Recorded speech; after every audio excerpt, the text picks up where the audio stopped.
here's the real question about DeJean.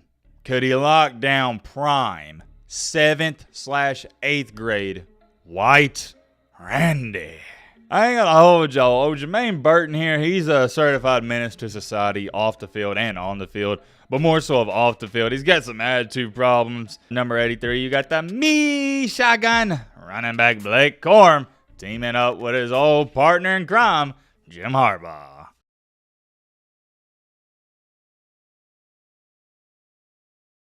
Real quick, I just got done editing this video, but I'm going to throw this in at the very beginning. My thoughts and prayers are going out to everybody that was affected and had to deal with them tornadoes yesterday in the state of Nebraska. I wouldn't call myself a weather fanatic, but I do enjoy keeping up with it and whatnot. And today as well, I hope people in Oklahoma, they're staying safe. I'll show this to you right here. In that area, you see that super dark. It's almost like a really dark purple/blue. There's a 60 to 70% chance of a tornado in the state of Oklahoma. I don't know if you would classify yesterday and today as a tornado outbreak, but it's about as close as it gets. I hope all y'all are staying safe, and one reason I'm touching on this as well is because it's April 27th. And for those of you who don't know, on this day in 2011, where I'm from, where I reside in northern Alabama, we had one of the biggest tornado outbreaks in history. Although it happened 13 years ago, I remember it just like it was yesterday. Hope you are staying safe. I would love to talk about that some more, but this is not a weather channel. This is a football channel. Let's get back on with the regular schedule programming. Ladies and gentlemen, boys and girls, welcome to day number 2 of recapping the NFL draft. The premise of this video, it's relatively simple. We're going to talk all about the notable picks from rounds 2 and 3, at least my humble opinion. But first things first, I want to start the video with saying this because it's on my mind. I got to get it out there now. How did Cooper DeJean fall to the second round? There's only one explanation for this. Racism. That's it. They're straight up hating on a white brother because they don't think white players can play cornerback at the next level. Obviously, if you couldn't tell, I was joking when I said he fell in the draft because of racism, but seriously, they are hating on him. And a little fun fact to start off our video here. Did you guys know DeJean scored over 1,800 points in high school basketball in his career? 1,800 points is ridiculous. I scored over 1,000 points and I thought I was hooping. If you play basketball, you know how insane it is to dang near score 2,000 points. And that wasn't even his main sport. Also, he was good at track and field as well, doing the long jumps, stuff like that. What an athlete he is. I did want to talk about him a little bit early on to start this video because he is a shocker of the draft to see him fall that far. Anyways, moving along here. He got picked up by the Eagles, and you could say this is a Nerf fun fact, 2-for-1 special. He's going to be playing alongside Reed Blankenship. Why am I bringing that up? Because me and Reed Blankenship played against each other multiple times in high school basketball. He's one of my buddies. If you keep up with the NFL or the Eagles, you know who Blankenship is. And let me show you a brief story of just how unreal Blankenship was. On the basketball court, he is single-handedly the most athletic white boy I've ever seen or played against in my life. Blankenship wasn't this big-time and hotshot scorer, but man, oh man, I kid you not, he had to have at least a 43 or 44-inch vertical. It was unreal. With that being said, and when you break it down, look at all the successful white cornerbacks, defensive backs, and safeties in the NFL. They're super athletic, and they played multiple sports in high school. Same thing here, man, but we're getting a little sidetracked here to start this video. Let's start off with pick number 1, or pick number 33 overall in the second round, and that's no other than the Buffalo Bills. They took Keon Coleman. For myself, I like the pick. The one knock on Coleman heading into the draft was his terrible 40-yard dash time. He struggled in that department, and we all know this. If you run a very fast 40-yard dash like Xavier Worthy, your draft stock is going to increase mightily as a wide receiver. However, if you have a bad 40 time, you might fall to that second or third round. All in all, though, I think both parties should be pretty happy with this pick because Keon Coleman, he's kind of lucky he went that high because a lot of people had him falling to late second round, maybe early third round. Right after that, another wide receiver coming off the board, one of my personal favorites. We got Ladd McConkey out of Georgia. He's going to the Chargers with Jim Harbaugh. Ladd McConkey, similar to our buddy Cooper DeJean, they just play the game the right way. They have that first guy in, last guy out type of mentality. My personal favorite phrase we use when we talk about these white guys is no other than quote-unquote sneaky athletic. But to tell you the truth, I'm not trying to be funny here, that is how I would describe Ladd McConkey, sneaky athletic. I remember watching McConkey a couple years ago for Georgia the first time, and you see him catch a pass, you're like, who's this scrawny walk-on dude for Georgia? And then you look up and he's outrunning these 4- and 5-star recruits. And also one thing that I really liked and I paid attention to last year is he's become more physical. You can't just push him around. I think that's a great pick for Jim Harbaugh and the Chargers. Moving on down here. Oh, yeah, the Patriots. They got Jalen Polk. I love Polk. And man, oh, man, I think we're all in the same boat here. The Patriots, they need some wide receivers. Good pick there. At 38, the Titans, they got Sweat out of Texas. Defensive tackle. Really like his game.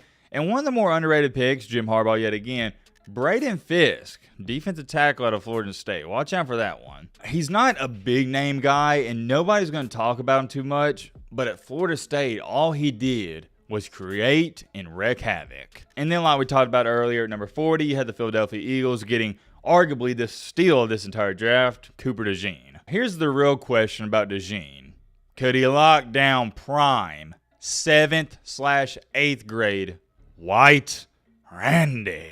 For those of you that are new to the channel, White Randy was a nickname my peers gave me in 7th grade PE class, and they called me White Randy, referencing to Randy Moss, and I was white. And also I had a similar play style to Randy. I'm Moss people, it's as simple as that. With that being said though, if prime Randy, before his ACL tears, lined up against DeJean, yeah, I think he would clamp me up a little bit, but I'd probably still go for 8 catches, 140, couple touchdowns, some light. And I know some of you are saying, Matt, 140 and a couple tutties, that's crazy. But for White Randy back in the day, that was a light day. I can't remember what the totals are. I had to go up and pull up the stat sheets and the films and whatnot. I got them in the attic somewhere.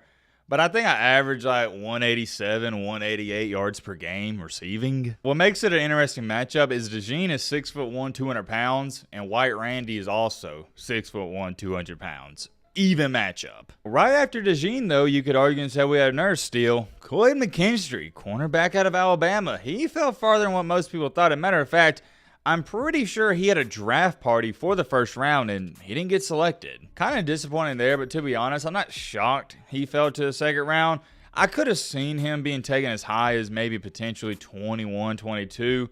But seeing him at 41, it's not like he fell off dramatically. I mean, that's not too bad. Kool-Aid can play, man. He's one of the best corners in all college football. Then you had Kamari Lassiter out of Georgia. He went to the Texans. Another solid pickup. And you had another cornerback out of Rutgers, Max Melton. The Green Bay Packers, they got that star linebacker out of A&M at 46. The Panthers, they got Bryce Young some more help in the backfield. Jonathan Brooks, running back out of Texas. I personally like Brooks. I liked him in Texas. However, I didn't really see his game translating over to the NFL as in a first or second round pick. I thought he's more so around that 3rd or 4th round range. That's just me. One of the more controversial ones was pick number 52, the Colts. They took A.D. Mitchell. The reason this was controversial is because leading up into the draft, there was reports coming out, anonymous reports by the way, stating that A.D. Mitchell has character concerns and he has attitude problems. And then right after the Colts drafted him, I believe it was, I can't remember who it was, but somebody for the Colts was like, yeah, that's ridiculous. I don't know who came up with those reports. They're not true. To tell you the truth, though, I've been keeping up with A.D. Mitchell for a while, dating back to his Georgia days, and nobody has told me, and I haven't seen any reports, about him having character concerns. So I don't know where that came from. Maybe he does, but I haven't seen it. I actually had A.D. Mitchell ranked higher than Xavier Worthy, and remember, Worthy was a first-round pick. So to get him at 52, I think I'd be pretty happy about that if I was a Colts fan. At 58, I really like this pick from the Packers. They got the star safety out of Georgia, Javon Bullard. I think this is one of those guys that's going to make a lot of money in NFL. He's going to have a 10, 12-year career. I loved him at Georgia, and let's be real, you can't go wrong with a Georgia defensive player. At 60, the Bills took Cole Bishop, safety out of Utah. I am really high on him compared to everybody else. Most people graded him overall prospect-wise around anywhere from 60 to 75, but I had him around my, I'd say 45 to 50 range. And the reason I like Bishop so much is because, number one, he's extremely reliable. Your best ability in this life is availability.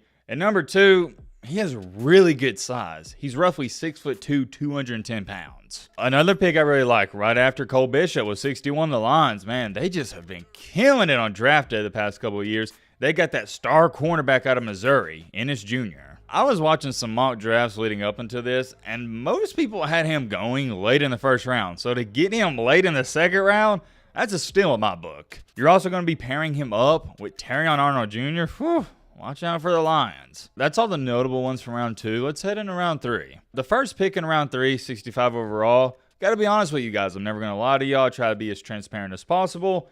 I don't know anything about this guy. I didn't do any film study on him, really didn't do any research on him leading up to the draft. I didn't think he was even going to be selected in the draft until around the 6th or 7th round potentially. But Malachi Corley, hope I'm saying that correctly, out of Western Kentucky, he gets selected by the Jets, wide receiver. He's a guy I'm not too familiar with, but after doing some research, that's on me. I should have been, because he led the nation the past 2 years in yards after catch. I'm actually kind of embarrassed to sit up here and tell you guys I didn't even have him on my radar, even slightly, just due to the fact when I watched his film after I saw him get picked or selected, whatever you want to call it, I was like, dang, this guy can actually play. He's really good. And I always find it really intriguing to see how these non-Power 5 wide receivers fare out in the NFL. At 66, Kyler Murray, he gets some help in the backfield. We got Trey Benson. I love this guy. I love his game. Running back out of Florida State, the Cinnamon Rolls. Tenacious, hard-nosed, physical back. But also to go along with that, he ran under a 4.4 in the 40-yard dash. He's not necessarily a small guy. He's right at 6 foot.